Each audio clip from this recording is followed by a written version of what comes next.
नमस्कार दोस्तों, कभी ऐसा होता तो नहीं है, पर अब कानून की धाराएं हैं और समय की धारा भी है। जब जुड़ जाएं तो उसके बाद सब कुछ हो जाता है।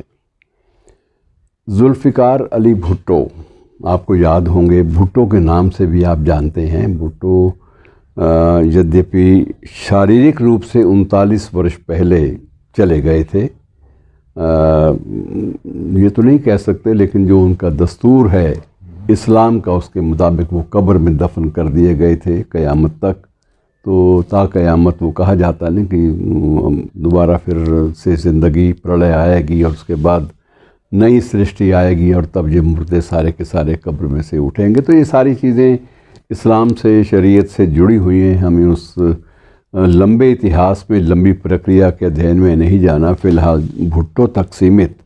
भुट्टो को लगभग 39 साल पहले फांसी दी गई थी, और फांसी जब दी गई थी तो उससे जब उन पर मुकदमा दर्ज हुआ था तो उस समय वो देश के प्रधानमंत्री भी थे, और मुखिया होने के बावजूद उन्हें ये दंड मिला अगली सरकार की ओर से।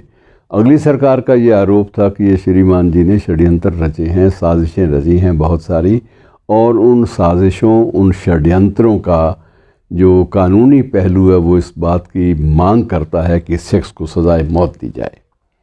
हो गया और फांसी उन्हें दे दी गई। ये बात अलग है कि बाद में उनकी बेटी बेनज़ीर भुट्टो भी और सभी लोग प्रधानमंत्री बनी, और ज़रदारी भुट्टो साहब आज के वक्त में जो उनके दामाद थे भुट्टो के, वो अब देश के राष्ट्रपति भी बन गए।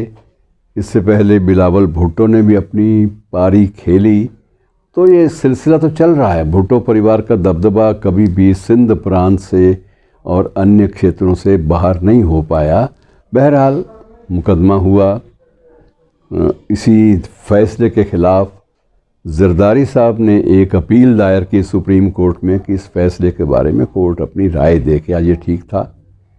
और अदालत ने सारे कागज़ों की, सारे बयानों की जांच के बाद ये हुक्म सुनाया कि ये सुनवाई तो ठीक नहीं थी, इसमें बहुत सारी खामियां थी, और अपूर्ण अधूरी सुनवाई के बाद तत्कालीन शासकों के हस्तक्षेप से ये फैसला हो गया कि इन्हें मृत्युदंड दे दिया जाए, फांसी दे दी जाए। हो गई सज़ाए मौत। लेकिन प्रेत जो है वो अभी तक लगातार लटकता रहा न्यायपालिका के सिर पर भी। वहाँ के जो राष्ट्रीय जो सिलसिला है नेशन का, प्रशासनिक तंत्र, उस पर भी लटकता रहा, और अब दोबारा उसकी सुनवाई शुरू हुई। उसी आधार पर, सुप्रीम कोर्ट के फैसले के आधार पर जब सुनवाई हुई तो सुप्रीम कोर्ट ने ये फतवा दिया कि ये फैसला गलत था, और उस गलत फैसले के बाद बाकी चीज़ें प्रशासन की ओर से तब ये मांग की गई कि इन्हें शहीद का दर्जा दिया जाए। 39 साल पहले की घटना के बाद जुल्फ़िकार अली भुट्टो को कौम का शहीद इस नाम से पुकारा जाने लगा है, और ये एक अधिकृत फ़ैसला है, न्यायपालिका द्वारा किया गया फ़ैसला। अब इसके बारे में कोई भी टीका टिप्पणी नहीं की जा सकती। ये बातें अलग हैं कि बहुत सारी बातें शहीद आज़म भगत सिंह से भी जुड़ी हुई हैं जो इसी संदर्भ में आती हैं। वो मामला अलग से आपसे बांटूंगा कुछ जानकारियाँ। फ़िलहाल इतना ही कि जुल्फ़िकार अली भुट्टो अब महज वो व्यक्ति नहीं हैं जिन्हें देश के भीतरी क्षेत्र में, भीतरी दायरे में षड्यंत्र के आरोप में फांसी की सज़ा दी गई थी, और वो शहीद जुल्फ़िकार अली भुट्टो हैं। शुक्रिया।